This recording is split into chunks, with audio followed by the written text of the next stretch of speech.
aloha, everybody. Oh, come on. Aloha. Okay. And mahalo. Mahalo means thank you in Hawaii, back home. Okay. Aloha can mean a lot of things. Welcome, love, much aloha. Okay. You can also say goodbye, too. Okay. So it can mean a lot of things. I want to thank Grandmaster Sanchez, Mrs. Sanchez, and the Sokeship Council and all the Grandmasters here for allowing me the privilege and honor of being here and participating. It is a truly privilege and honor to be here. First, what we're going to do is, I brought some of my students with me, and they're going to do a little performance for you, and then we're going to play a little bit later. Okay? And again, thank you, mahalo, and enjoy.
It's just a little bit of what we do in Hawaii Kempo. Like I said, this is the Hawaiian Kempo side of Kaju Kempo. Okay? Siju Emperado built this system. Okay? And I influenced the Kempo side. Kempo means fist way or law. hand. So we're going to portray that part. This is my Uki Kelly quarter, and you can give him applause later. You'll know why. Okay. So we're gonna do something simple. You guys came out here to participate because I like participation. Okay, so you guys come on out and we'll work a little bit. Okay, something simple, two-hand grab. Okay, so two-hand grab. Everybody has an inward strike and block. In Kempo, a block is a strike. Okay, so when you grab, you strike. So inward strike, and then back knock to the back. Okay. Left punch, right punch. Left punch. Okay, that's what we're going to do. All right, come on out. See, jump ball is a box. One jab, you're going to pat down, second jab. So you're going to go here. 1, 2. Okay? Strike. So you're ripping. There's that ear. There's that throat. Here. Okay? Back. Eyes back down. From here, take him down. So you got this available. Okay? Continue. Ears, arm, back in. Okay, from there, up. Okay. 1, 2, okay. Step. Bam! Explosion in the technique. Okay? Check that ear. Step back down. Here's the throat. Eyes. Eyes. Okay? So you put hand techniques together. Okay? That's the use of your hand technique. That's Kempo. Then we throw in kicks once in a while. You get a man that can throw kicks, oh, watch out. I can't kick, I'm getting too old. Okay. All right, I want to thank everybody. Mahalo.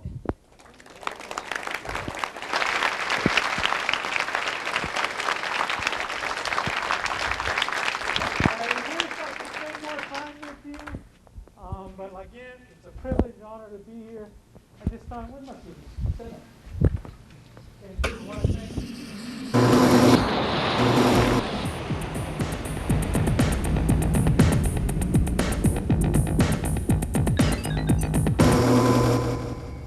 How many people here teach weapons or do weapons in their dojos?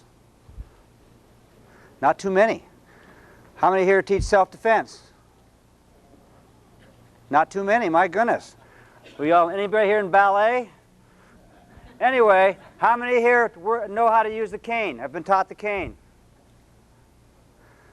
To me, I got into the canes because I couldn't believe it's the only weapon we can carry and nobody's teaching it. Everybody thinks the cane is a crutch. It took me 6 months to learn how to carry a cane. All I'm just trying to do is get the cane out to every dojo. I did not invent the cane. The cane has been around since the first caveman stubbed his toe. Back when the Egyptians and the Romans carried around canes, they did it for different classes. You knew what class you were by the kind of cane you carried around. In the 1600s in Europe, you had to have a permit to carry a cane because they knew it was a weapon. Today, you carry a cane, they think you're a gimp. The cane is the most practical weapon we have, and I just like to see the cane in every dojo. I don't even care if you don't use my cane. Just teach the people how to use a cane so when you have your students out there and they need something to carry, they can't carry a sai. They're not going to find a sai in the street. You can't even carry a bow, which is a straight piece of wood. You can carry a cane. I can tell you some stories. I was in Las Vegas. I just did very well at the World Tournament over there. I was standing in line, waiting for dinner, hour and a half wait for steak and lobster. The maitre d' came to me, and I limped all the way to the front of the line. You can get on airplanes first. I was in Tennessee giving a seminar on canes. I was about to pick up 2 bags of canes, about 50 pounds apiece. I had a guy run to me and beg me to carry my suitcases to the bus. I said, okay. This is an invisible weapon. In a bank, I'm standing, there's a guy, armed guard carrier, has a sack full of money, he had his hand on his gun, he's looking around. I walk within 2 feet of him with my cane. He takes one look at me and the cane and turns his head away. I could have clocked the sucker in a half a second. It's the most underrated weapon the martial arts have, and if you've ever used it, it is the nastiest weapon we have. This one here is one of the stronger ones. It's made out of hickory heart. Now I'm also having fun with a short cane. This one here I'm trying to take over the place of the bow. You see pictures of Moses carrying this thing around, but yet it's not a traditional weapon in most martial arts eyes. I don't know how old a weapon has to be a traditional weapon anymore. I think 5,000 years should cover it, but I've been told by many styles that the cane is not recognized as a weapon. I asked why, they can't answer that question. I was making a cane for we're actually a little 11-year-old world champion. I don't know if you guys have heard of him, Wayne Douglas. Amazing man with a bow. Anyway, I made him a cane, and I said, what a cute weapon. I sent this out to police departments and security departments. The police departments came back and said it's much too nasty, they can't use it. Security people are loving it. They'll carry a regular cane, people will come up and get right in their face. They pull out this little short one and they back up. They've never seen one before. What I'm trying to do is get weapons out there that are, number one, practical to use. This one here is definitely a weapon. If a police officer caught you with it, he could probably take it away. In every state that I've been to so far, and about 17 different countries, this is legal to carry anywhere. You can get on the planes first. Why aren't we teaching our students something that's practical to carry around? Think about it. I just want you people to get the cane into your dojo. There are many people that are teaching the cane here. In fact, is Dave McNeil around here? Here. I don't have my glasses on. Dave is one of the best instructors around there with a cane. We were partners at one time. He has his system. I also have a system. There are other systems being developed out there for the cane. Try to get the cane into your system. It's very important for you and your students. At least it's legal. And there's a market out there. Senior citizens. There's someone turning 50 every 8 seconds. There's someone turning 80 every 6 seconds. Who's got the money out there? The 15 or 16-year-olds or the 80s? There's another market out there. You can have a complete exercise system with a cane. All I'm trying to do is tell you guys to get out there and start teaching it. 4 minutes left? 3. Would you guys like to see a kata? Okay. I've been trying to get the cane out there. What I do is I've done about 5 or 6 different associations. Let me have this one right here. And anyway, in the last 4 years, the cane has taken 7 world titles. It's a weapon. It's practical. I do recommend you guys start teaching it in your dojos. Here's a little kata I made up. The one thing you know about judges, and you do tournament circuits, most of them aren't very good, so you try to make stuff as simple as you can. If you start doing techniques that are too difficult, they'll scratch their head and not know what you're doing. So I put this one together, see what you guys think, see if you have any questions. Here we go. I'll do it about maybe 3/4 speed, because if I do it full speed, I lose my voice. Full power here. Hey up! Hey up! Hey up!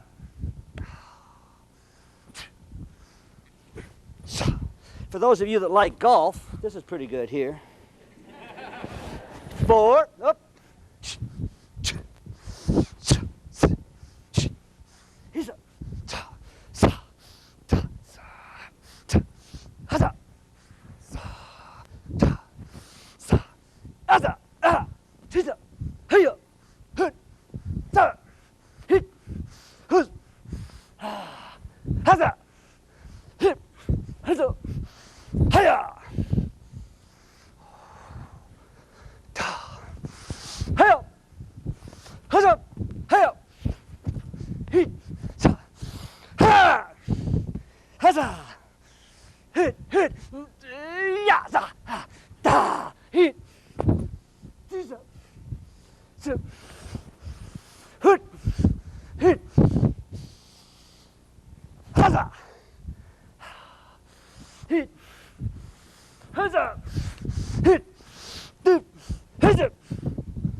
That's about it.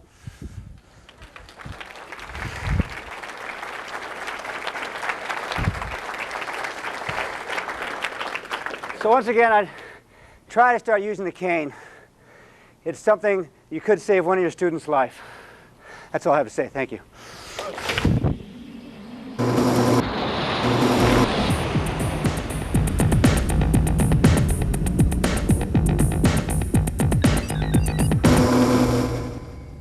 martial arts, Southern style Kung Fu and Yang style Tai Chi Chuan. But I got the privilege to relatively being honored in a family from Danzin Jiu-Jitsu, from the Professor Wally J, those who know them. He has a special place in my heart. Every time I think of him, he's in my heart. And then I got another, someone who really I love very much is Uncle Bill in Indonesian martial arts. And I call him Uncle because he's family and heart. So I've got two mentors that are really has a good heart and soul for me. So that's why I'm here today, to make a difference and making a change for myself. So I can show you my change in evolving. I'm constantly evolving. So if you know me today, you may not know me maybe tomorrow or the next year. Because change is about discovery. Remember Professor J says, always research. I research in my own body, connecting. So I can be able to enhance and be able to explain, what am I doing? Because a lot of times you do this demonstration, boom, boom, boom, boom. Powerful, yes, it's great. But you can't be able to talk to another person who can understand you. Could be your student, could be your lover, could be your friendship, however. But I want to be able to be the next generation to be able to break it down, to share you what's it about discovery. Isn't it about discovery? It's about our bodies and our mind, spirit, and emotions? Yeah? Raise your hands if it is not. So I apply martial arts as far as my daily life, but it's also spiritual practice.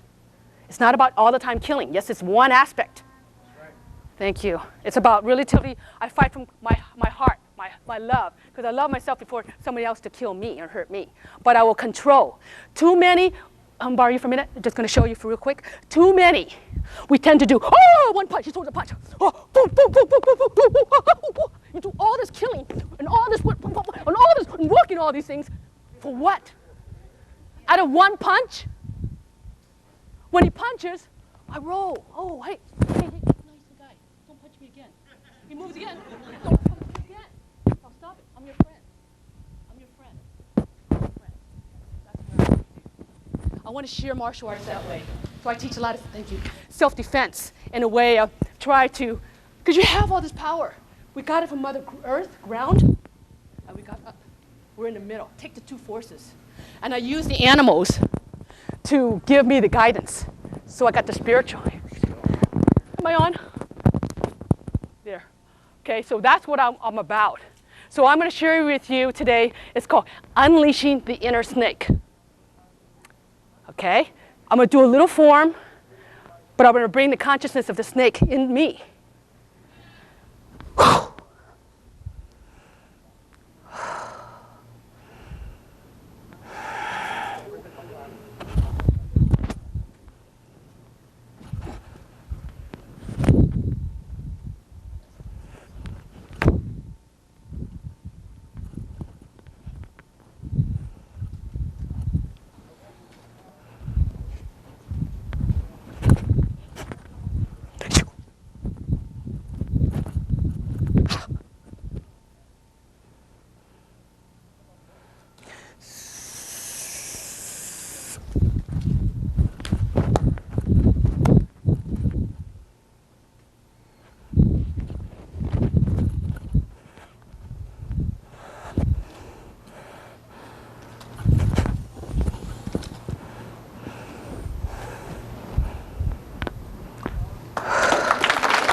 I'm going to show you some application of some of the snake. Then I'm going to show you why, as we're an older we're getting older. We're living longer, and I'm tired of getting injuries, because I'm the proof of all these injuries here. So I'm going to teach you, part of the snake comes from the Tai Chi. Yeah, snake and crane. And so I'm going to show you some application. Somebody, Corey? Okay, I'll get you in a minute. Okay, so actually, no, I'll borrow you from it real quick, because he kind of knows it. Cool. Okay, so the first snake, you see me do a lot of these cuts, right? Okay, when he presses me against here, he comes in and press. I'm cutting right here. Okay, now the snake technique connects. See how sticky I am? I'm sticky the whole time. Sticky with the person. Now, wait, from here I can jam when he moves. I can push over here. But maybe I don't want to move. I'm going to, my body can go. Oops, sorry. See, I'm sticky because I'm training my body to be what? Sensory awareness. Yeah? I can stick from here, strike from here, but I may not want to do it. Maybe you roll. So we're sticky. It's a snake. It's a snake thing. Anytime I can what? Break a limb, using Professor Wally Chase, break the finger, into the grind. So I find it over here, and relax. Okay, keep going.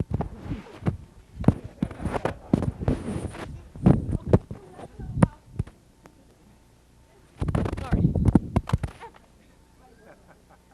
I'm gonna yell louder. 3 more minutes. Okay, the next one, another technique. Strength. 1. Pop the eyes. Move. Rolling from here. Okay. Another one. Thank you very much. May I borrow you for a minute? So we know breaking arts. So when he's ready to break me, put me in a lock. See, I roll out of it before he touches me. See how I roll? Slow motion so you can see. I don't know what he's about to do. It's the first time I work with him. So he wants to break my arm. But I may roll out of it. See how I roll? See, I stick by his sticky training. I see an opening. I see all these parts. I see this. Look, why ma? Twist. Okay? That's what I want to do. He strikes. That's jing power. When he strikes, go slap speed. Watch my waist here. The whole waist shifts. Loose. Pops. So the power, when you want to strike, slow motion. When you want to strike, see my whole waist. Pop. I have the person. I feel him. Oh, sorry. Right. But you do it out of love.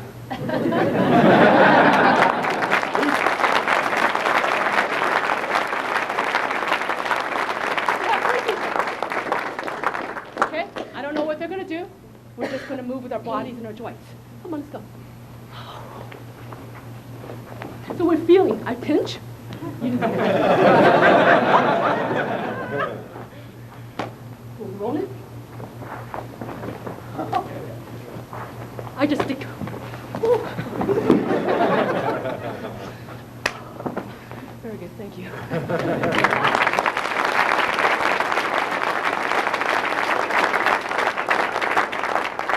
We have principles, less is more. So I like to play. I like to feel good in my body. So my body becomes agile. Okay, like they want to break my joints real slowly so we can feel. Because I want to allow. See how I move? That's called sensitivity. Before they touch, I lock up. I have to feel. Sensitivity is about listening to your skin. Okay, listening to your skin. Then I hit a pressure point. Okay, then he comes up. And he has to feel. Roll. You go roll. Now they can move together. Thank you very much.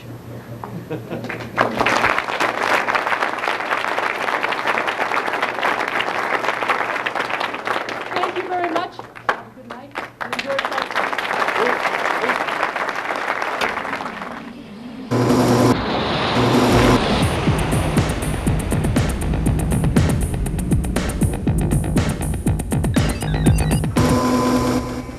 Camera system, the techniques that we use were actually taken from the hammer system. Back in the 80s, I devised a system of techniques using a claw hammer. It's a great weapon. It's easy to have when you can actually wear one of those carpenter's tool belts, put a couple hammers on there, and go walking downtown.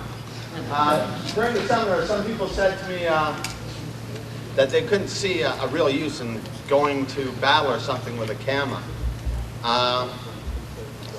My point of view is the techniques that we teach, they can be used for a hatchet, a battle axe, a tomahawk, other various weapons that could be also used to throw, who have proven themselves in the course of battle through history and time.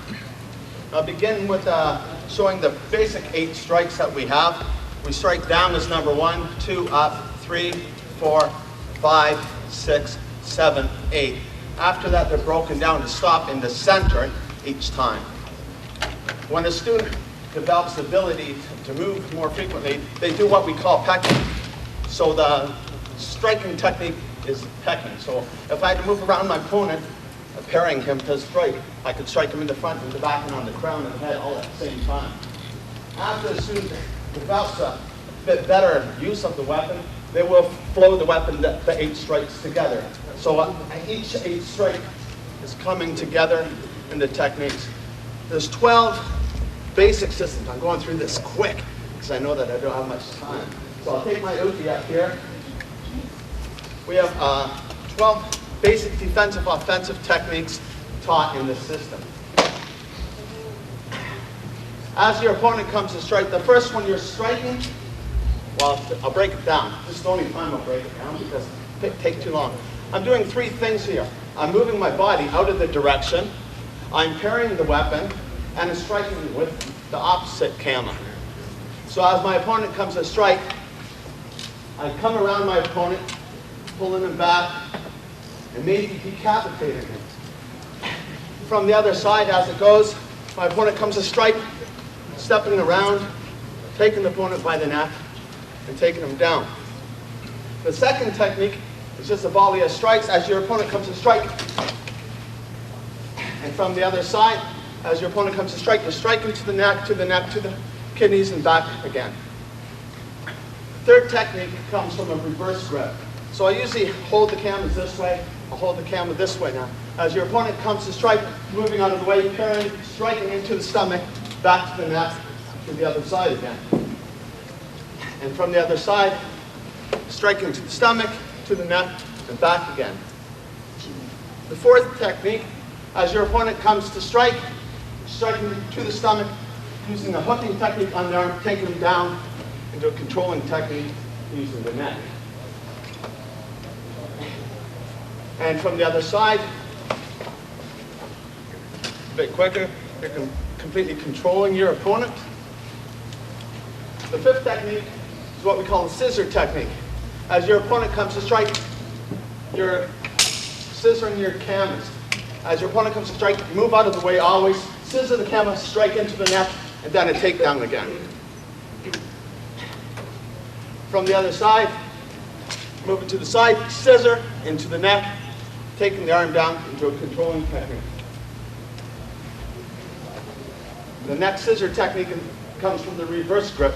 As your opponent comes to strike, moving out of the way, collecting the wrist, back into the stomach, back into the controlling technique again. From the other side, catching the wrist, back around to the throat. The next technique is number 7. Losing count here. As your opponent comes to strike, move out of the way, he comes to the second strike, you hit the butt of the weapon up to his chin, hooking him by the elbow, taking him again by the neck. Punch it from the other side. Move out of the way. Second one moves out of the way, up with the butt of the weapon, catching the arms, grabbing your opponent by the throat again. The next technique we use is what we call an inside-outside. So as your opponent comes to strike, you're moving to the inside of your opponent, because sometimes they don't strike directly straight at you. It sort of comes around, so you're not going to have the chance to actually get around him. So as your opponent comes to strike, you move to the inside. Right away, you have to get your guard up, because you don't want this hand there. So what happens here is 3 things. When he comes to strike, I move here, and I hit him here to here. At the same time, I scoop his wrist, come around, grab him by the neck, and take him down again. And from the other side, moving to the inside with the outside, guarding yourself, scooping around, grab him by the neck, taking your opponent down again. The next technique is called an inside-inside. As your opponent comes to strike, you're moving to the inside. Always striking around. Boy, I'm getting 3-minute notice. From the other side, you're moving to the inside with an inside. If you strike, you can strike. Come back around, take your opponent down. The next strike is an inside slip out. As your opponent comes to strike, move, slip it out, bring it back to the neck. From the other side, move, slip it out, bring it to the neck and take your opponent down. Another slip out technique is as your opponent moves, he slips out, you hook it back up under the tricep and control your opponent. From the other side, here, he slips out of it, hook it underneath the tricep, controlling your opponent down to the ground again. Now I'm going to run out of time. And last technique I'll show is, as your opponent comes, move to the inside with an outside block. You do not want to be in front of his other hand, so you move to the outside. Protecting your opponent to the throat, taking him down to an arm, take down again. From the other side, this is sort of being startled. It's not like most of them I was opposing, I was attacking him right off the bat. From here, as he came to strike me, I moved out of the way because I was maybe scared. Having cameras is kind of funny being scared. But as I come back around, I come here, controlling my opponent down. Okay, those are the 12 basic techniques that we use, utilizing the camera. And like I said, if you had a claw hammer, a hatchet, an axe, tomahawk, any type of weapon, you can use these same techniques. Well, we'll sum that up. Thanks a lot.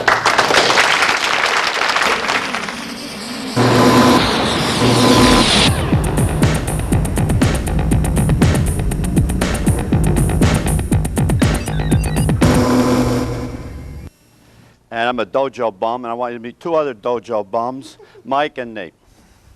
And what we're here to demonstrate is just basic principles of Daito Jiu-Jitsu, Daito Aiki Jiu-Jitsu, and Daito Aiki no Jutsu, the three phases, and give you some of the concepts that are now continued into Aikido. And there's about 100 and some odd principles. Some is the doctrine of dependency, the interskeletal locking, and the breath power. And they look like they're tricks, but they're not tricks. They're all based on scientific principles. So when you apply them, and you are applying them every day, we'll try to break them down for you as best as we can. Because there's no mats, we have to be very careful of our ukes not getting injured. Because in Daito Aiki Jiu-Jitsu, all Japanese Jiu-Jitsu comes from Daito Aiki Jiu-Jitsu. The Hakaru, all those Jiu-Jitsu systems come from it because it's the oldest original system of Japan. You'll find it in the Kojiki, the original creation of Japan, based on Shinto principles and Buddhist principles. A lot of the techniques you're going to find look like karate, but they're not karate because when we go like this, toe, we've actually cut them down with a sword. You've got to visualize that the opponents who are attacking you, the ukes, are in armor. So you cannot do certain things to them because you're liable to break your fist. So in Okinawa, they trained, my sensei trained to try to break through the armor with the fist using a special type fist. Aizu Shimabuku trained me there. So the first thing I would like to show is the principle, and you've seen this a lot, of dependency. In Aiki, in a jiu-jitsu technique, you are controlling him and doing what you want to do to him. The closer you are to him, the easier it is to fight him and strike him. He who strikes first, in this my eye, boom, is the winner. From here, there's a my eye. As it deepens, techniques become different. So we're going to do the first principle for you, which looks like a trick, okay? But it's not a trick. Okay? Yeah, yes. I'm worried about that. Don't let me fall too hard. Okay. So I'm like this. I'm very unstable, correct? And you'll see the principle of physics. Every technique is based on physics principles. And it looks very Aiki-ish for this reason. He pushes me. Shum. I go back. But when I apply my Aiki touch to him, he can't do nothing. Help.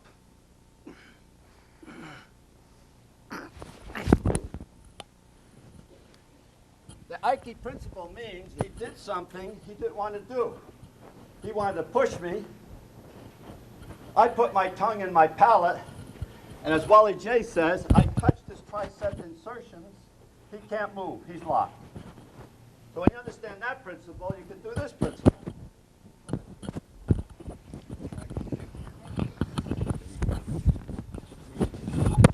I'm sorry about the microphone.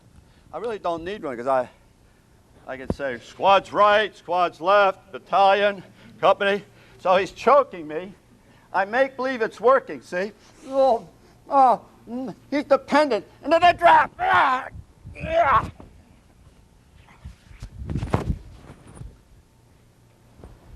70 years old, no energy used. I did not have to go boom, boom, boom. Everybody understand that? real quick, some volunteers. Don't do the throw, but do what I just demonstrated. It's this. This part. Go ahead. Touch here. Tricep to surge. Okay, I'm not going to throw. Let go. Understand? Practice that. It works. Try it. Any volunteers? Or any kind of possibility. This translates very well for other styles. You want to practice real quick? Right away. Give them a chance to practice. Help them. Come on, let's go, because we only got a half hour. We're trying to cover 118 techniques in a half hour. Make a clap, like you're clapping. Beautiful. Beautiful. Like you're clapping. Beautiful. Like you're clapping. So you can do anything from there. Watch. I'm like this, right? Tight, tight, tight. Okay. See, watch it. My elbow's high, see? Anything. But you got to go like a clap. Nice. 3 minutes? Okay. Everybody down. Everybody back. Back to your seats. This is a reverse. This is a reverse kotogaeshi. Everybody knows this, but this is the reverse. Now we're going to use him. So as he grabs. He grabbed. Then he might even want to punch, like punch. Ha! I'm not there. Here's where I am. He's locked to here. Everybody understand that? Hakaru is very good at this. They look at the mirror. Boom. I'm out of range of the fist. Okay? As I open up this gap, comes here to my hip. Hey! And as he goes down, I lock here. Toe. Reverse kotegaeshi. It can also be done this way. Here. Foam. Foam. I'm going to throw you now. Be done right from the hip. Now we're going to do a same ideation of the technique. You have hump, hump, hump, hump. Strike. In the mimi. Unlock. Hua. Around. On his back.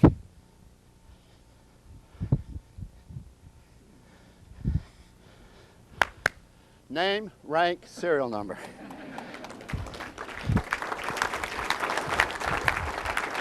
You do one? No, I didn't do the one. Do it.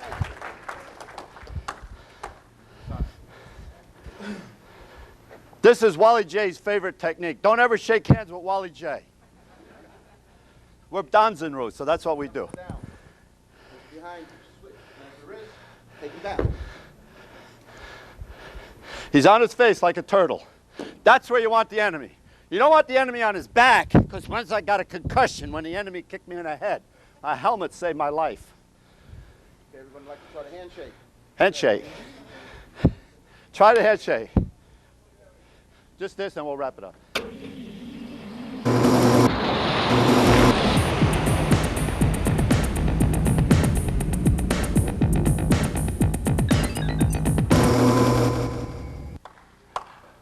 Hello, I'm Andy Kunz. I'm the first time here. I'm sorry, my English is not so good, but I hope you understand what I have to say. And I create my own style. I do the Peking opera style, and I learned from different masters from Hung style. And of all this knowledge, I create my own style. I call it the Kiron Hungar style.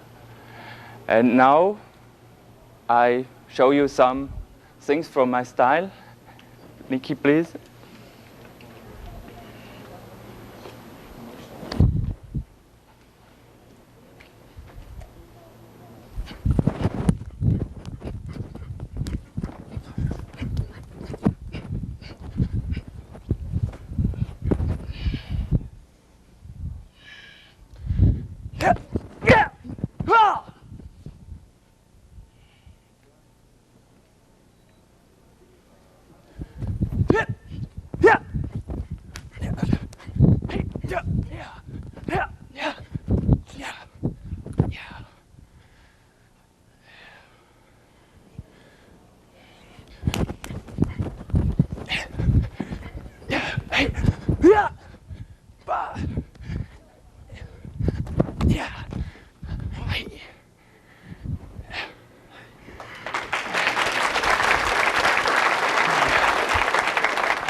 In our style, we have different kinds of animals. We have the leopard, we have the tiger, we have the snake, and we have the crane.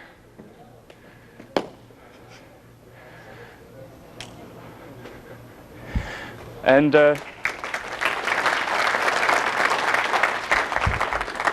now I like to show you some applications of these techniques. First, the leopard. When he hit, I go out, I control the leg, and I hit this part of his body. I go up, hit, and again.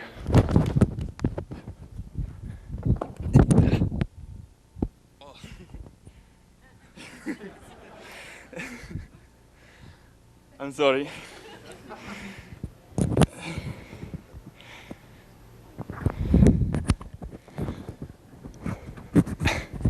Next, the snake.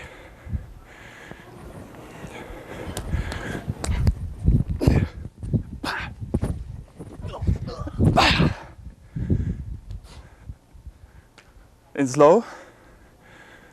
Here.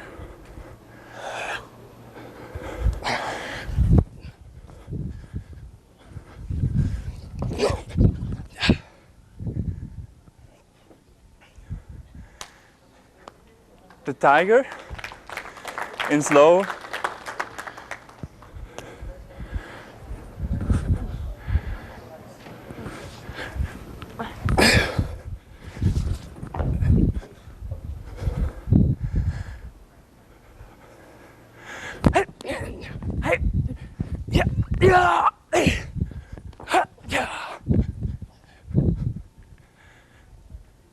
And the last one is the crane. Here.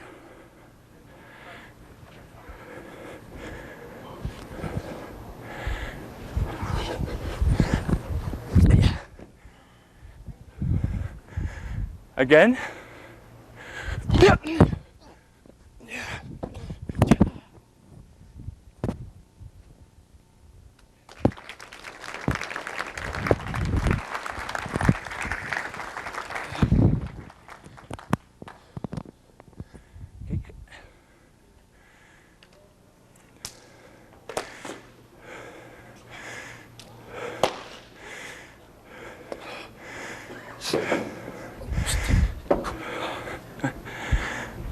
Now techniques against kicks.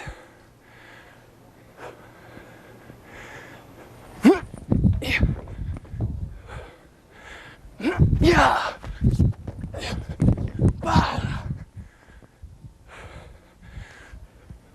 Yeah. Yeah.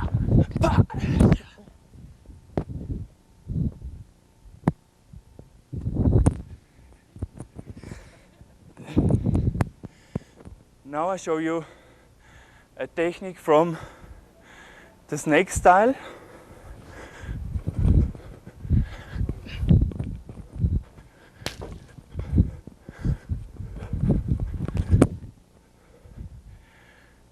Technique I show you, he hit me, I go out, the fingers go in.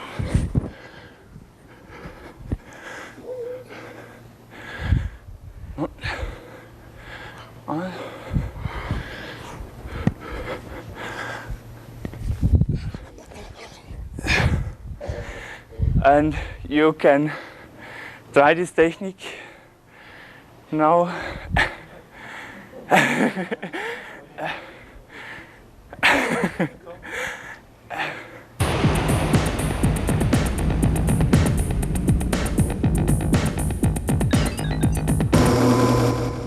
Everyone, I'm Professor Robert Williams.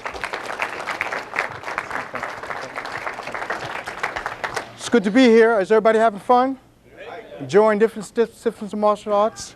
Okay, well, I'm the founder of Makoto Ryaku Jiu-Jitsu. I founded this system back in 1989. I celebrate my 40th year in the martial arts. I'm a former student of Professor Ronald Duncan. I'm also a dojo mate, as well as a student of Grandmaster Dan McGeady. He's been my senior teacher. He's been my mentor. He's been like a father to me. So I just want to take this time to acknowledge Grandmaster McGeady as my senior as well as my teacher. We have here Mr. Eric Christensen. He's a assistant instructor at our dojo. So we came in from Seattle. This is our second time being. It's my third time. This is the first time. So we just want to teach you, share with you a little bit about what we're doing up there in Seattle. The system of Aikido Jiu-Jitsu that I teach is called Makoto. Now, Makoto simply means sincerity. And it's based upon the principles of word and deeds. When a man says, he should put an action to it. One in word and deeds is what Makoto is really all about. Our system of Aikido Jiu-Jitsu is based upon mercy. And see, I'm a born-again Christian. And being a born-again Christian, we try to teach the principles of love and harmony. How many Aikido Jiu-Jitsu practitioners do we have in the house this evening? Okay, so those who are practitioners of Aikido Jiu-Jitsu understand the concept of love and harmony. The founder of Aikido, WHFSC, said that Aikido simply means to be one with the will of God and to practice it. If we're ever slightly apart from it, it's truly no longer the way. Well, I say that Aikido simply means to agree. And what we're going to show you this afternoon is some of the principles of Aikido. Now, when someone grabs you or attacks you, we know that the mind and body are one. So if he grabs, Professor, you might say he's grabbing me physically, but I say that's his mind there. Who can agree with that? Mind and body are one. If he throws a punch to my face, now you might say that's a punch, but I say that's his mind. Or if he chokes me, that's his mind. We have to look at it in the light of what it truly is. The subconscious mind and the body are one. For those of us who first learned to drive a stick shift, we probably couldn't find it, so we did what? We grinded, right? Come on, can I get an amen on that? We had to learn to coordinate. Key should be mental. So just to give you an example, I'm going to Aikido or agree with what he's doing. He's choking me. So first of all, I breathe out. Go ahead and choke. See, that's what you do. You do not try to breathe in when someone's choking you, because if you can't breathe, you can't think. And then panic sets in, right? So you could be a 10th Dan, 9th Dan with all of this, but if you can't think, you can't breathe, it's gone, you're shot. So the first thing that I'm going to show you is, if he's choking me, I breathe out, and then I take his posture, and then I can throw him. The principles of Aikido means to agree. If he grabs my wrist, I'm not going to try to hold his position and try to strike him. We have a saying in our dojo, if you hold your ground, they're going to take you down. Or if you don't move your base, you're going to get hit in the face. Can I get an amen on this one? Come on. And for those who understand what randori is, okay, we're not talking about one-on-one. We're talking about taking on 5 or 6 at one time. If I'm standing here, and I could be at this thing forever, but see, I got one leg here and one, and see, they're going to get you. You see. Can I get 3 volunteers? Can I get you 2 gentlemen to come up with me, please? Okay. Let's give you an example. If they were surrounding me right now, this is what you don't want to do. Now watch me give you a quick example of mind and body separation. Just take a fighting stance. Watch me doing like this, see? Now see what's going to happen. He throws a kick and I grab it, or I block it. And if I backhand you, let's say I'm scoring on you. Okay, now you got a clear shot there, and I'm kicking you. Go ahead and take me out. See, they're going to get you. See, that's only in the movies, right, people? See, so you got to learn, if they're coming at you, come, fast. See, there's no one home. You got to look. Oh, I'm sorry. Okay, I'm back over here. What you want to do is, see, if it's 1, 2, 3, 4 solid objects here, come at me slowly. I must find the opening. Or I'm in a ring, and what I want to do is get out and get in the stands and spectate instead of participate. Are you with me? Oh, because it's called the art of making them miss. Thank you very much. You see, thank you. See, so, yes. So the principles of Aikido means to agree. If he pushes this shoulder, there's no one home, right? If he throws a roundhouse kick, I could block it, but I can do it this way too. I send him to a spot from which I've already moved. See, I don't live in New Jersey, I live in Seattle. So I'm not home. Does everybody understand what I'm saying? So you can have the power to break 5 bricks, 6 bricks, all of that doesn't mean anything. But when they go to get you, no one home. Make man miss. Hi? Okay, let's say he's coming down with an overhead strike. Let's turn to this way. I can meet him with a solid defense, and that could be like an opening here, but Volkswagen, Mack truck, not going to work, huh? See, so we have to be careful. All of the masters here and the grandmasters, we have to realize that technique is important. It kind of reminds me when I first got my bike, and I had to really get on that. I wanted to pedal. Couldn't get that balance, so I had the training wheels on, right? And all of us, we know when we get them training wheels, once we learn how to ride to get the bike, we want to do it. Take the training wheels off because we got our balance, right? It's the same thing in the martial arts. If I want to take his balance, I must first master mine. So in Aikido Jiu-Jitsu, what we do in our system is to move with the movement. Kazushi is so important. If he grabs here, that's his mind. If his mind is going in that direction, keep it going in the same direction. You can throw him without hurting him. If he's doing the backhand, I can block and strike, or I can move in the same direction. There's no one home. Oh, there he is. What's happening? Oh, he's drinking again. I don't understand it. Or if he's choking me again, same movement. Move in the same direction. There's no one home. Aiki means to agree. That's all it means. Where there's no fight, and everybody here probably seen a minimum arm done before, it's just a principle. If I fight him, he could bend it. But where there's no fight, there's no possibility of defeat. And so this is what we call stagnant ki, but you want to be able to maintain that same principle when they're coming to attack you. When they're coming to attack you. What you want to do is practice the art of love and harmony. People, love is the strongest force in the universe. Who can deny that? We love our families, we love our children, we love our husbands, our wives, our dogs. Am I right? Oh, come on, I can't hear you, right? Okay, listen. So we should learn to love one another because our time on this planet is so short, even if we live to be 100 years. So people, we can learn to be a doctor. I'm a full-time professor in Tacoma. I teach law enforcement. So my degree is an academic degree, but also I'm a grandmaster of martial arts. And I've learned to combine them both. And I tell you something. We can learn to be doctors and lawyers and all the things we can learn while we're here. But if we don't learn to love ourselves and love one another, we miss the whole reason for being here. That's what Aikido is all about. That's what the founder of Aikido talked about. And those of us who practice the Aikido arts, I challenge you, if you're not practicing love and harmony, you're working with technique. And we should know that technique is inferior to principle. So the principle that I want to share here is what Matthew 5:7 said, "Blessed are the merciful, for they shall obtain mercy." Thank you very much.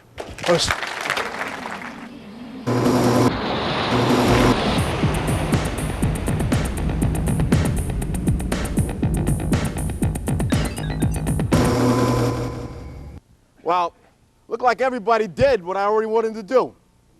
I had Janet Gee, she did what I was thinking about. And then I had Professor Williams. I was just getting ready to do what he was going to do. I don't know what to do. But anyway, what I would like, first of all, I would like to have the angelic black belts come up here, please.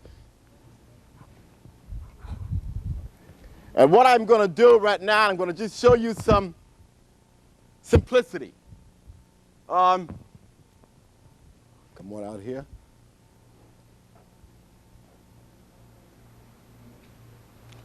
Okay. I'm going to show some simplicity, then I'm going to have the black belts, they're going to demonstrate it. First of all, we have, the first thing you want to learn how to do is to move. Balance is the most important thing that a martial artist should seek to acquire. If you have no balance, mentally, you're going to be disoriented. You really don't know what time it is or what's going on in your life. If you have no balance physically, you won't be able to stand. You're going to fall. And if you have no balance spiritually, you think you're all that, and there's nothing greater than you, and you got a problem. So balance is the most important thing that an individual, that a martial artist should always seek to have, because if you have no balance, you will fall. And if you fall, you will not survive. All right, now, I'm going to show this. We call this geometrical movements. I'm going to show it on both sides. This is called a 90-degree shift. Come, please. That is a 90-degree shift. Turn around. Again, 90-degree shift, simplicity. All right, everyone see that? Very simple move, right? So with the 90-degree shift, hip, hip.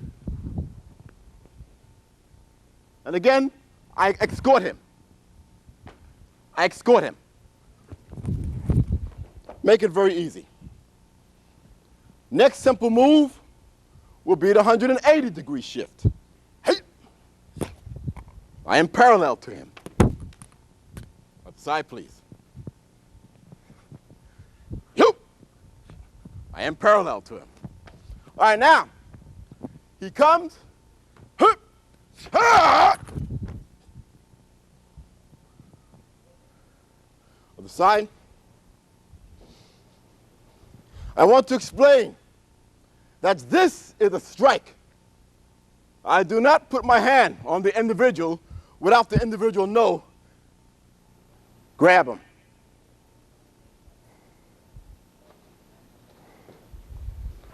What you're seeing here are the touching arts, poison hand.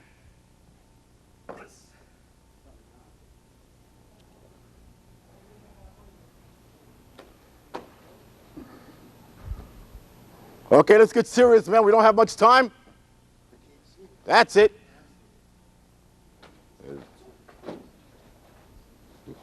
All right, one more.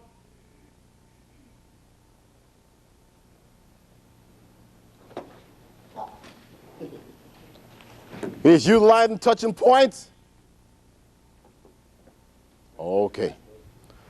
Sternocleidomastoid, he's taken out. Okay, they cannot see these points, but that is very good. All right, now, ladies and gentlemen, can I get a volunteer up here? Oh, you want to come up? All right, come on up. All right.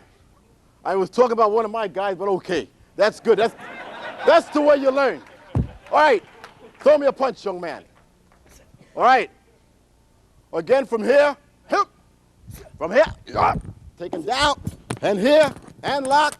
And again to the joint. Tap out, son, if you feel pain. Okay. Last technique again.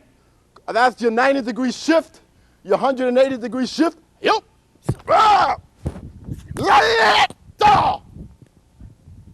And that's taken out. Thank you, son.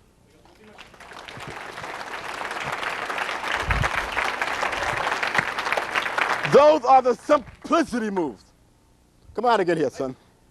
Shake my hand. Well, here we got a handshake. From here, notice how he goes down. I don't want to break his thumb, but I put the pressure here. Look here, I make a gun. I put the pressure here like so, and I come and take him down. Now, if I want to be more simple, I can bring him back, or I can take him in from here, or I can lock it in from here using a distal phalange, and again, take him down again. I've got to be very gentle with him because this can break very easy. Mr. Blemon, out, please. Yes, thank you. Shake. For this side, the hand comes out, the pressure is down. And if I want to utilize, I can utilize the taking down from here and then from here. I can roll out, and I can dislocate the ball and socket joint. One last technique, fighting stance, please. He's in a fighting stance. Now, if his blocks are good, block this, and he's good here, he's blocking, he's good. So I have a hard time getting in. So what I'm going to do from here, I'm going to strike his metacarpal. Can I see that again, Sensei? You want to see it again? Okay. Who wants to see it again? Who wants to see it again? Okay, let me get another volunteer up here. All right, I'll do it softly this time. I wanted you to see the effect. He did not know what I was going to do. So what I'm doing, I'm striking the metacarpal. As I strike the metacarpal, I'm going to come in and stop, utilizing, and take him down, and go apple picking. Thank you very much.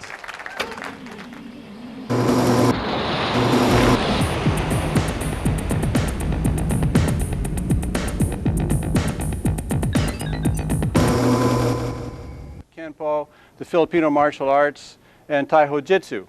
So what you're going to do right now, as we pair off in just a second, is we're going to do just a small element of that. And first I'm going to show you, looking for George. I don't see George, but somebody in a Eskrima art, work with me for a second, or Jiu-Jitsu art. Anybody? I won't hurt you too much, I promise. Volunteer, one person. I'll do it by myself. Okay, come on up. All right. So we're going to do stick jiu-jitsu with the cane, and we're going to do a common shoulder lock that if you're in jiu-jitsu, you know. And so, for example, if we were doing a rear choke, and he's choking you, when we've got our potential shoulder lock, and we've got our potential fall through. Sorry, there went my mic. Okay, so we're going to so that was a shoulder lock. And if you guys are in grappling, you know the same shoulder lock is done on the ground. Go ahead, sit.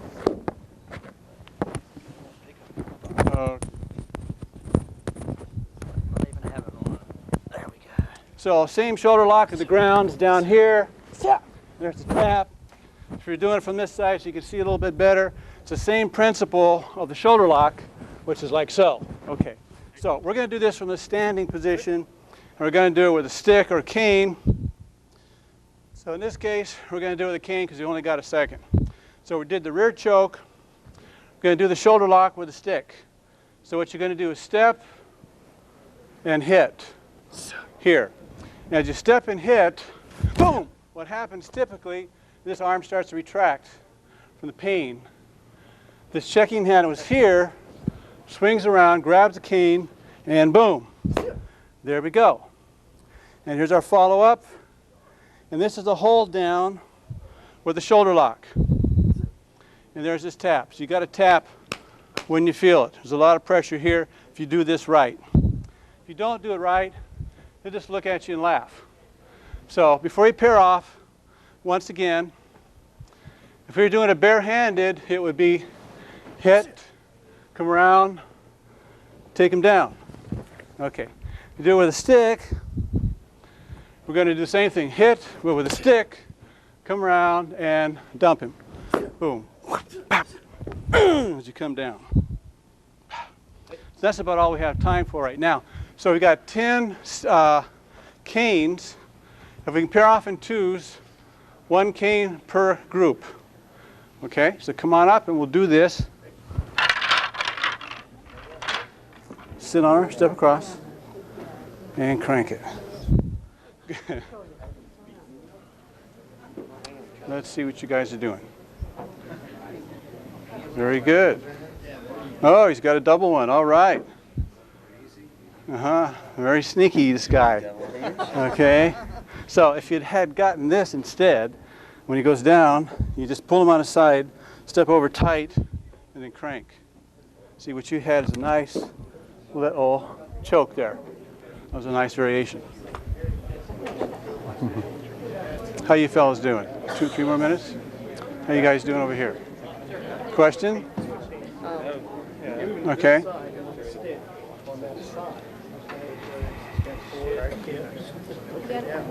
This comes underneath. Now right here, so you bend his elbow, grab the stick, pull up, push down, pull up, push down, take him down, step, sit on him, pull him up, yank him up, pull him up on his side. Yeah, now step over him, sit on him, crank. All right. How you guys doing?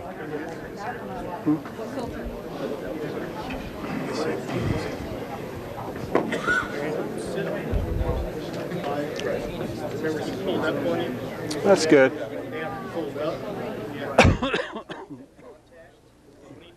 How you fellas doing? Not so good. Let me see you do it. No, you leave it right there. Put this hand underneath here. Bend his elbow back. Grab the stick. Crank him down. Pretty good.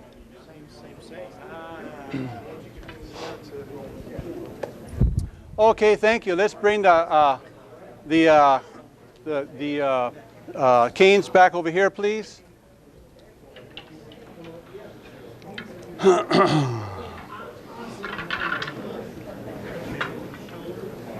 Okay, sticks also. Okay. Volunteer.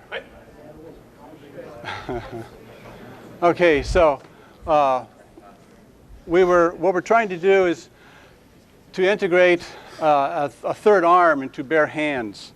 So we did this a minute ago with the bare hands. We converted it to a stick and so forth. Let's say we had a straight across wrist grab. We got our finger lock here. Let's say we had a cane, and this guy's going to rob this poor guy with a cane. We got the same finger lock here. Boom. And so on. So if we, and anybody got a belt? Can you use your belt? Use mine. I'll use your belt. Okay. Sorry. So let's say we had a flexible weapon, same thing. He grabbed, we have the same opportunity with a flexible weapon that we had with a stiff weapon or with our bare hands. Here. Okay, thank you. So I know we're out of time, but what I was trying to show you was that you can integrate weapons, whether it be a broom, a rake, some of your Hawaiian traditional weapons, screamer stick, cane, environmental weapons, the kama he had earlier, he used some of these same shoulder locks and so forth. So all I wanted to show you was that you can integrate these things and use your own creativity to do so if you know any of the jiu-jitsu lock type techniques. It's very easy to invent your own stuff. So if you can bring the canes back up, I got to return them to Cane Masters. All right, thank you.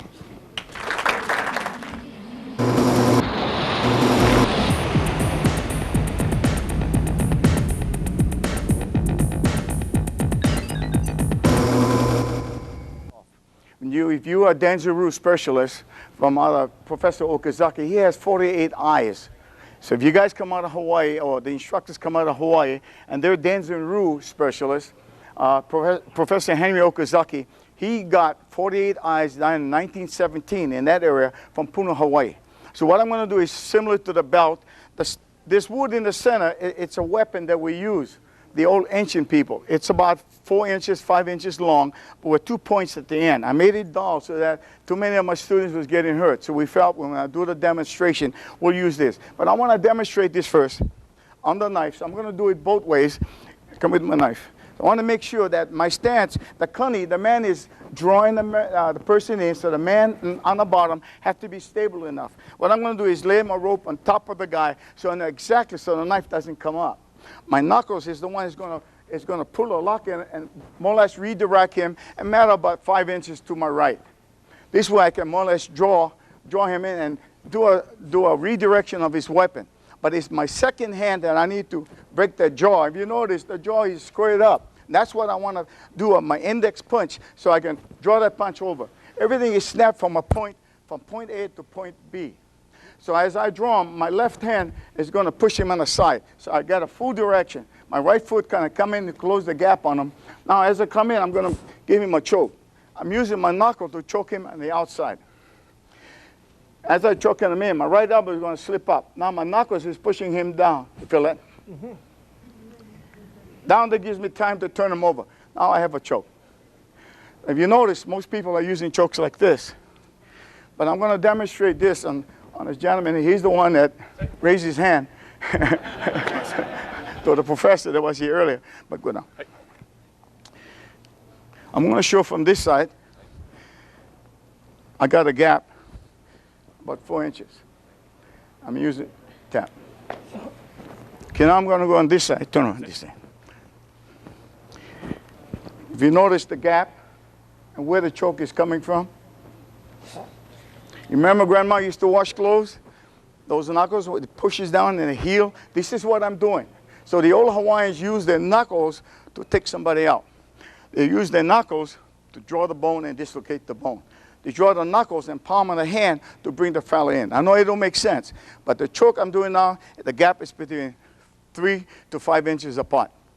It would take me in less than a second to put this man out with this type of choke. So I'm not doing all of this stuff. So what I'm going to demonstrate right now, I'm going to go this side, is the throwing technique. So we call this hikua. So the man come in, we use our lima, which is the hands of a ka'ane. Everybody, ka'ane? Ka'ane. Strangling cord. So as he come in, again, I want to make sure I got him trapped up to a certain point. I want to bring him in, and I want to redirect that hand. Now, it's not a punch, but I'm going to follow his bone as I throw my double punch up to him, and my double punch is this. Here's my first punch. Here's my second punch. Let me show him here. As he's coming in, I want to show my first punch, second punch. So I'm just going to float this right in so I can hit him twice with one motion. So now I go with the throw. I want to redirect, pull a hand, double punch him, get the choke, and set him up with the throw. Go over for me, brother. Okay, you okay? All right. Let me do this slow on this side. As the man coming in, I want to make sure my hip pulls over, and I got a split second to trap that hand. So as I pull him in, I move my left hand up, throw the punch. Now I'm going to hug him like I love this guy. We call him Mahu in Hawaii. One of those funny guys. My left hand is going to punch, my right hand is going to pull. And in most Chinese got that push-pull. But what I'm trying to do is stay with this man at the same time. Now I'm using my elbow, my knuckles, and my right hand to choke him and turn him so I shift. Go over, brother. I want to make sure now, look at my hand. You guys see the gap? You see the choke? I don't want to do that. I want to punch him and push my knuckle down. Call him. This is a better choke than going like this. I'm going to put this away. And I'm going with, most Americans call this dipstick. I was thinking of what I was going to say. I got to watch my language. I came in earlier to see how many young children was here. And what I teach don't belong to the little kids. You have to be 16 and up to train in halal. Halal means school. We have other things that we teach the children. And that's not hula. We teach them some that they use like you people does. Okay, now, as you come forward, again, my left hand is not going to block. That's what it's going to block. Are you okay, brother? Okay, good. He volunteered about an hour ago. And by the way, he belongs to Sigong George Lim. So he's from Hawaii, so I thought I use this man.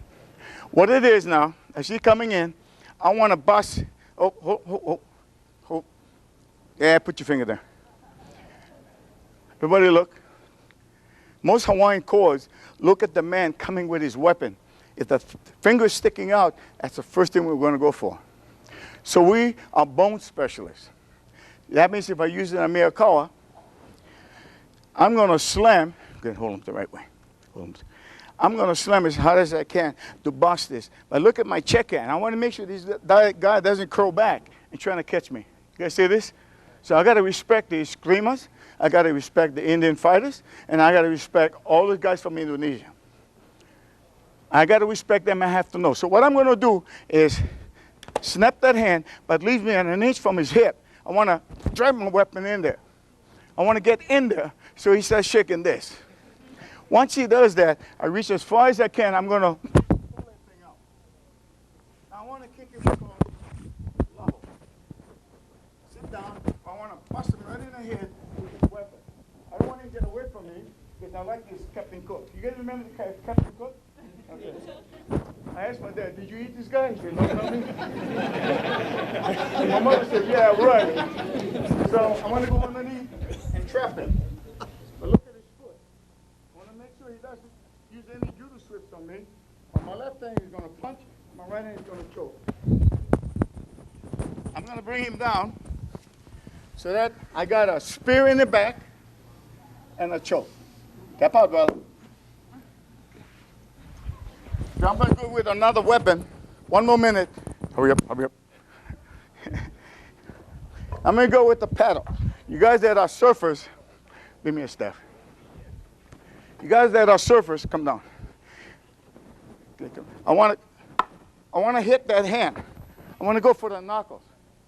I got to get my foot out of the way so that he doesn't come underneath. I'm going to do this slow. I want to bust this guy's knuckles. And I'm going to chop his ear. Now we're going to make love to him. This is what I'm doing. Feel that? I want to get on the other side I'm going to get the other side. Now I'm going to kiss this guy. But I want to take him out to my left in the back of me. I want to close the gap. So when I come up, I chop him in the okole. Everybody, okole. Chop him in his neck. Now watch my hand. I'm not doing this. Ready? Watch my right hand. So because he's top heavy. Okay, come up quick. How much time? 30 seconds? None? I'm done. Aloha.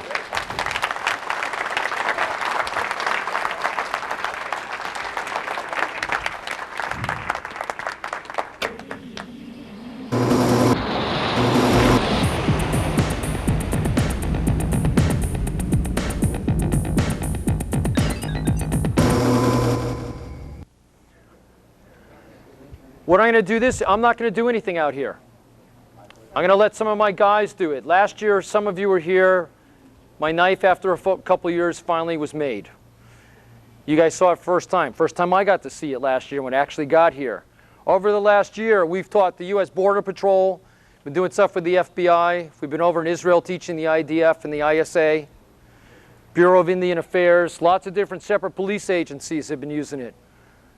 And it hasn't been me. I couldn't do it alone. Some of you know the gunting. My knife has been designed to be used closed. And the training version's an impact tool because I don't believe in cutting anybody. And one of the things that I also have to say is the techniques that I do. Someone said, I'm sure you all know, that Professor Remy Preces died. They asked me if I'm going to go back and start teaching straight modern Arnis. And I told them they've missed the point of what I've done with the gunting because everything Remy asked me to do, that's what we do with the gunting. We teach Sinawali application. We teach abanico corto and abanico largo. That's what's part of it. That's what makes this work. But I'm not going to demonstrate this knife. My crew who's been traveling around the world with me for the last year and teaching and not being compensated for it, they're going to come out and show you some stuff. Because if I do it, you all go, oh, Bram can do it, sure. But you don't get the idea that you can do it. Now you'll see a whole variety of people and see what they do with it. So I'm going to turn the floor over to them. I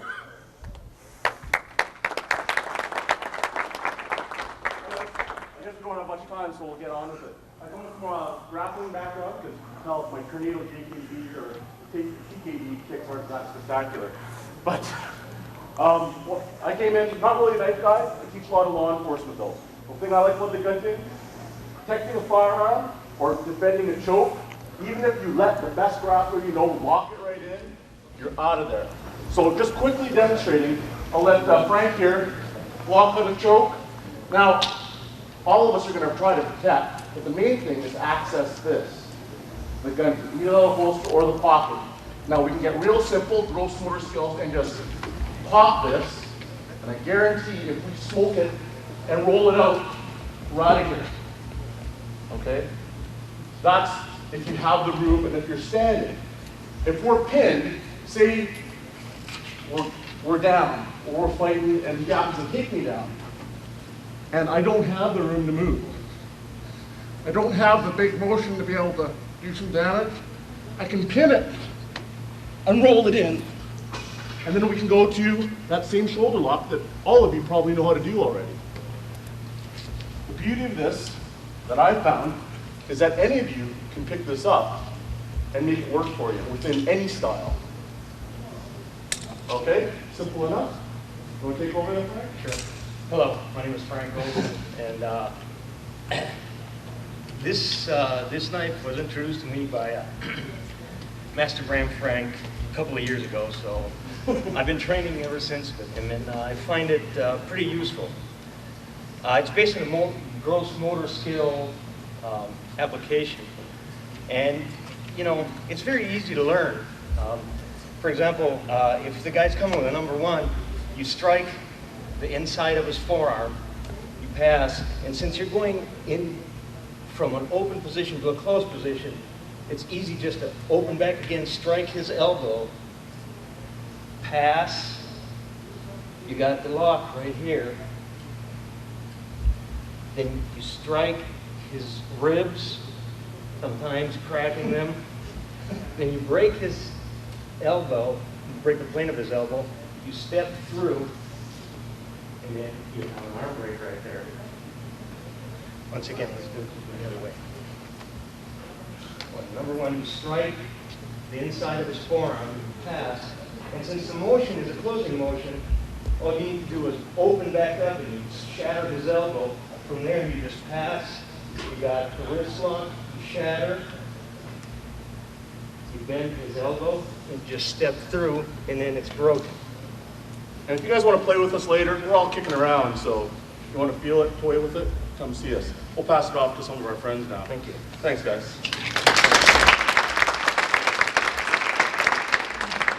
Okay, if I attack Andrea here, so she has to do something against it.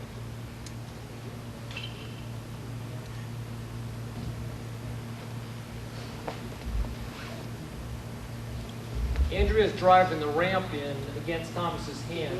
She's a little quiet. She speaks better English than she pretends to.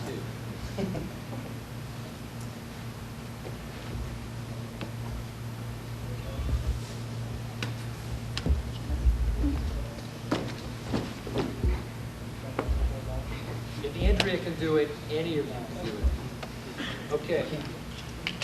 Okay, she is coming with the strike. I do the flow motion with the ramp here, what Frank already showed you. From here, I go here. If she checks it, I just reach over and use the ramp to bring her down and have the control here. Once again, if she is coming, I do the flow motion. I attack here with the button of the knife. If she is checking, just reach over. I use the ramp and the triceps and bring her down. A fluent motion. She's coming. Boom, boom. And down. That's it.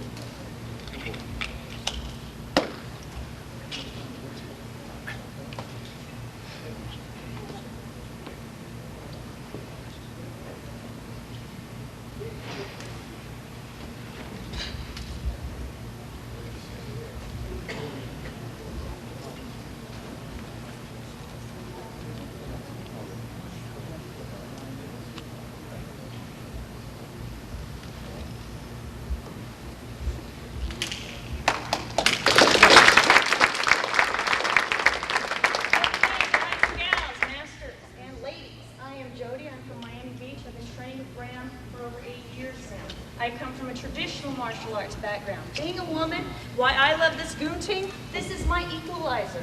I don't care how big you are or how strong you are. With this in my hand, we're equal.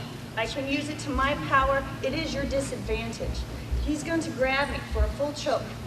Okay? I'm going to drive the ramp right into his solar plexus. I'm going to rake down, grabbing his thumb. We all know what a center lock looks like. I'm going to step behind, dig into his collarbone, stomping down, and I'm done. Beat feet, get out of there. Okay? Next move, he's going to do something else. Let's see, he's going to grab me. Guys like to grab women. Well, you know, that's fine. Bam! That's just what I want. Make my day. Grab me. Third move, he's going to do something else. A right punch. I'm going to deflect. Go for a grab. He grabs, deflects. I'm going to use this as a pinching motion. Coming up, break the elbow, drive down. He's over. Thank you.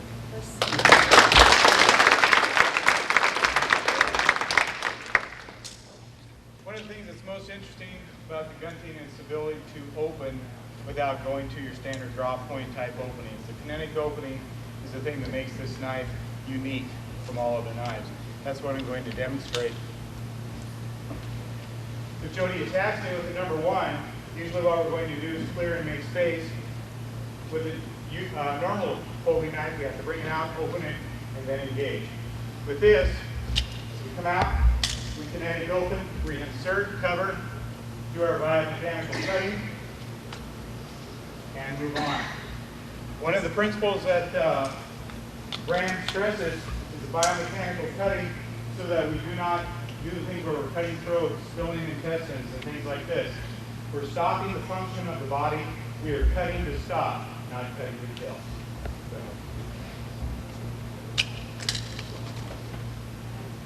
Thank you very much. The greatest Just ask George for 30 more seconds. You guys know David and Andy. David's going to beat up Andy. As you see, he goes out his number one hand. I'm going to strike him here on the thing. I clear here, I hit with the neck. Clear the hand again. I decide to kinetic open on the back of his leg and take out the quadricep. All the while controlling his arm and the back. Right there. I'd love to show that to you again, but it's my friends. All right, same thing. He comes over the right corner. I'm going to hit. If he's smart enough to put his arm there, he's going to come up, block, pick up again. We're going to look for a wall, tree, something to throw him into, and we're good to go. And now we're out of here.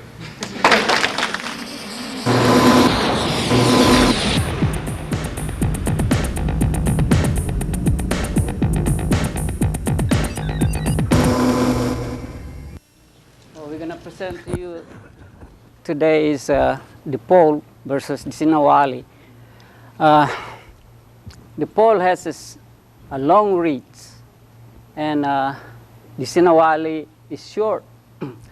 So you have to have a good footwork in order that you can reach the opponent. Longer reach, short reach, then you have to have sophisticated footwork. They say. Modern arnis has been accused of not having sophisticated footwork. If you read the book, Filipino Martial Culture, but that's looking at the surface. Footwork is unlimited. It all depends on your creativity, on how to come close to the opponent. Okay, this is the line of attack. Usually, people, what they do is either they back out, no, they retreat when they are being attacked. But the proper procedure in our system is to stay out of the line of attack and then come back. So what I'm trying to say is, okay, supposing I'm going to attack him, okay, he dodges, then he comes in. If you look, he is not backpedaling, but he goes away from the line of attack, and then he comes straight. One more time.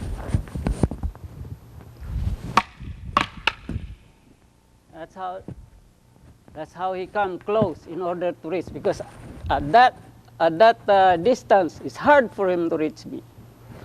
Now, if I hit him on this side here, okay, he has to do the same thing. Now he has to use what we call ikot baywang, which is the hip spin dodging. So if I attack him low,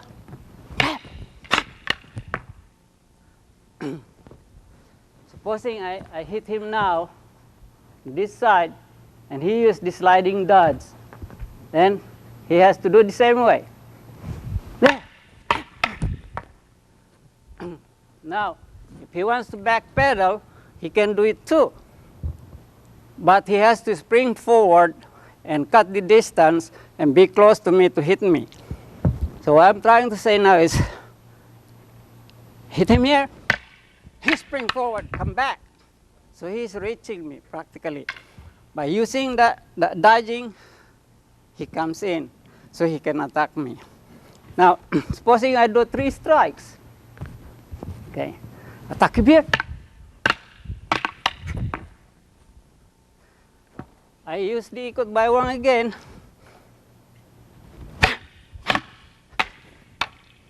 Good. Now, if I use the slide,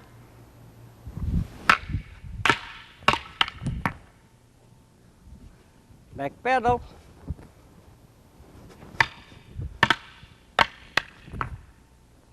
those are the footwork that we do, Sinawali against the pole. And you can see we use footwork, going in, coming in. And we have more, but the time is limited, so I just give you that thing for the pole and Sinawali. Now, have you heard about the principle in arnis called body relationship? Okay, body relationship is there are only two ways that the hand can meet or weapon can meet. So I flow him.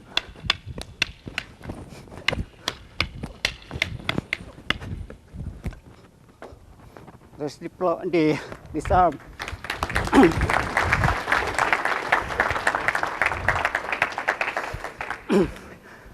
Posing, I want to do this. This arm. I flow him.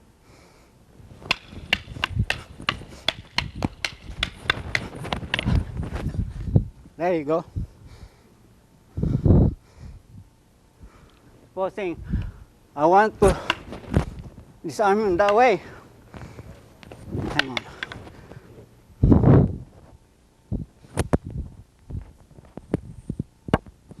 Now.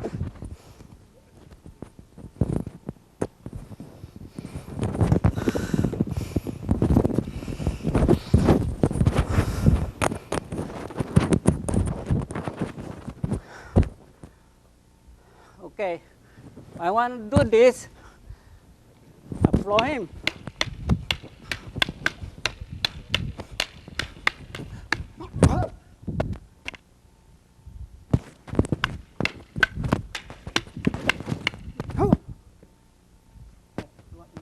Disarming there. Now,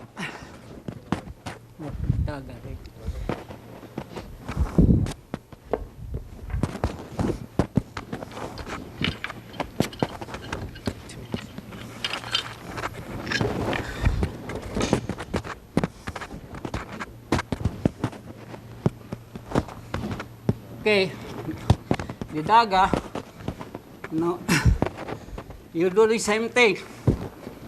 You just shorten the weapon, right? Here, it's dagger against dagger, and it be moving. It's not, you know, one attack, and then you counter. It's going to be moving. So, supposing I do this.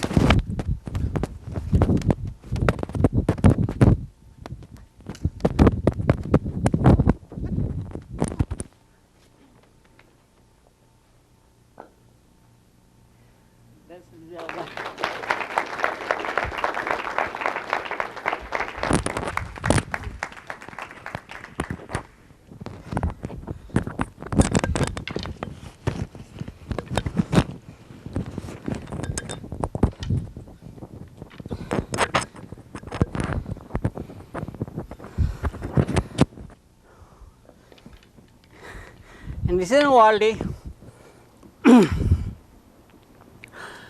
The relationship is, like I said, a line, cross, a line, cross, a line. That's the basis of the flow. So if he attacks me,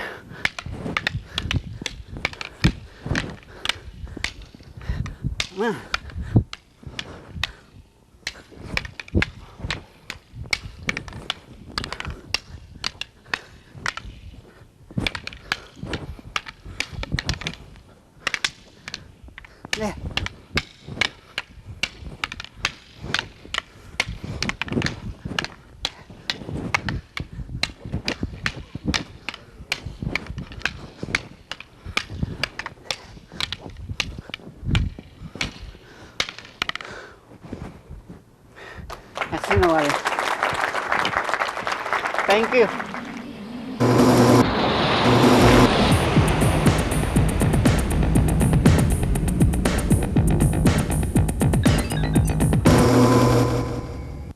Good afternoon, everyone. I just want to wake up everybody before I start. First of all, I would like to present the Garima Buno, the Filipino wrestling, and the Garemot Arnis, combined of 12 different systems. First, I will let my student demonstrate what we call Moro Moro dance and Cinco Terros.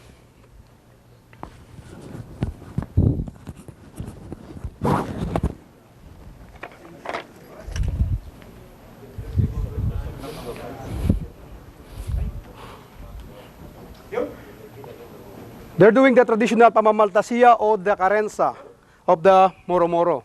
Then they made to the battle of combat.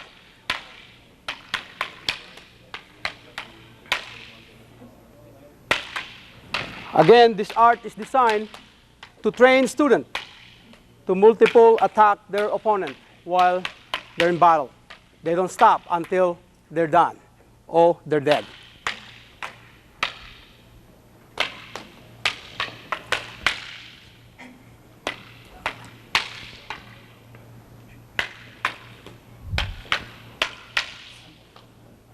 Okay. Again, they give the traditional salute. Okay. All right. Cool. Okay.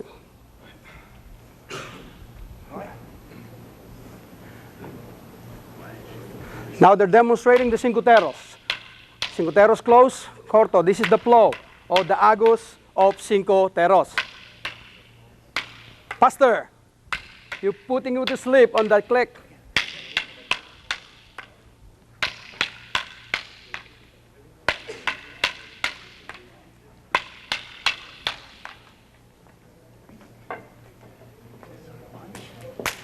Again, they went to the cadena de mano, straight from the cincuteros.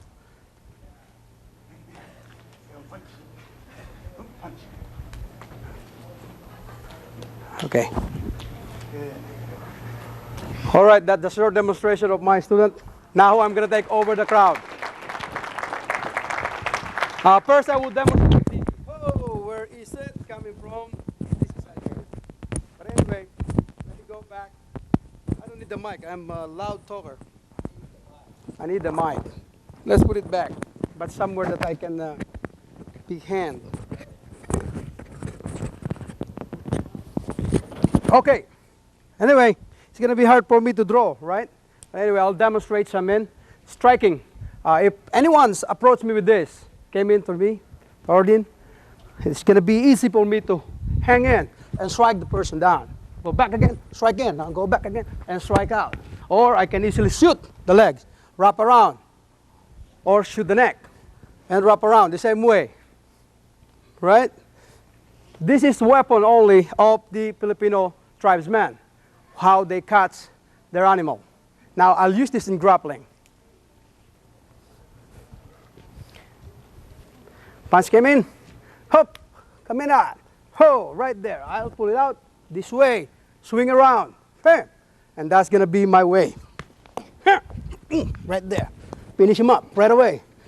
Even you let go, you turn and hit him up. Bam. Excuse me. All right? Okay. Anyway, that's I won't hit it anymore. It's flying. Are you okay? Okay. Glasses. Where's your glasses? Okay. My time is running. Come on, give it that to them. Punch came in. I punched the same way as the Hawaiian did, right? Push out. Came in and choke him out. And that's going to be in here. And I said, oh, are you finished? Not yet. I'm done. Very soon. And that's going to be like this, my friend. I said, you'll be lucky if you have a bone break or you're dead. Other one, this is what we call loop. Looping is one of the lube that's, very important to us. See the punch coming in, I guide that right there, and I lock it up, right? I see the punch coming up, right away, take it down. Are you done? Take him up with me. Go back, right there. And if I do that again and again, it'll be my capture. Right? Again, same way, now I will wrap it up. Simple way. See the punch coming up, boom, get back, bam, take it down the legs, why not? Bam, right there. Then I'll put the lock on, and in their position, I'm holding it. Said, all right, you want it, I'll give it to you. Because that is tied right there. I can easily tie up. Again, go back to the head.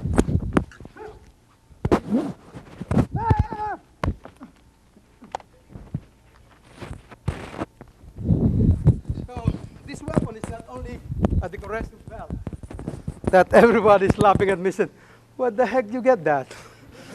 Well, I get it from my garage, it's hanging there. But anyway, it's a great tool. sometimes you might use it. Good thing about it is it's going to close range. You don't even know it's a weapon. Come up again. I make the single loop, what we call a single loop or unang silo. Came up from here. Let me straight out. Right here. Come in, man.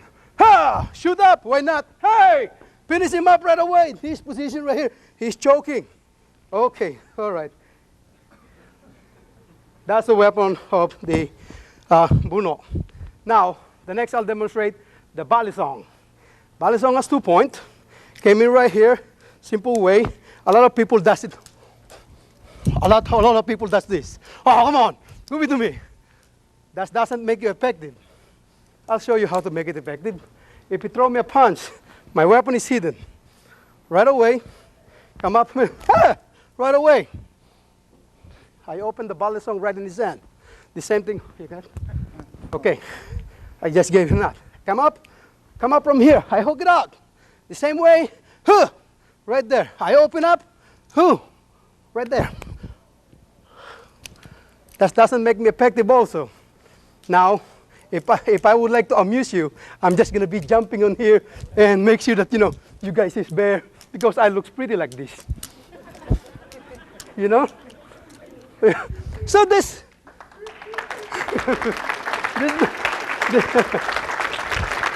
balisong is make you pretty. So, therefore, we use the, what we call this caterpillar. We have 2 in the hand. And you go from, right there. And you can easily go. Now, after this weapon, let me use the stick. Here's the stick. Get your stick. Now, this time, I will demonstrate you what this largo mano means. Largo mano is a long hand. Now, this time, I'll show you also how to get hit your opponent, and I'm not getting hit. Because that's a lot of time what we try to do is block. I don't block at all. I see the strike coming in, I wait him, and then look at this. Go back again. Strike coming out, that's par, look. I'm in, and say what's happening? Go back. And that's largo mano. Now if he came into me like that, strike coming up, spar, and look, he's tall, I'm short, chubby, and cute. So, what can I say? If a strike to me like this, whoop, and that's gonna be my neck right there. Boom. Let's look for pictures. You have a camera? Let's go. Right there. And that's gonna be shoot. And this is how we practice this largo mano right here.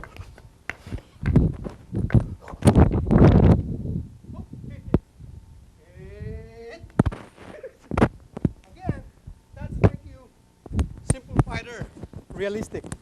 Now when we go to Buno again, show you a simple way of how to capture your opponent.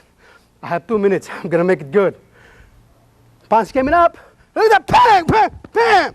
Right there. Hit here. Pop. Hep. Ha. See a lock position? I use my stomach. This time, I have no more mats, right? So what I do is I go pump right here. See, I lock him up. I go to the tiger right away. See the position? Ah! And this is the tiger right here. I'm locking him up. I can easily roll him up over. And this is more better looking, right? Yeah, tiger. Ah. And that's the tiger right here. Beautiful moves. Picture. Okay? The next one is how the tiger captured the prey from the distance. So if you come from this side, he's looking at me, you're talking to me, and that's what the movement is. I lock him up. Ah! Bam! And that's what you do. See how I sit on it, lock on it, quick. Grab me if he wants, and that's lock. Because I use his knee, lock all together, capture him up, and that, right there. Well, welcome, and thank you very much for giving me the chance of demonstrating this art. Get up, my friend. Hook. Lock him up, right there, okay? Hugay.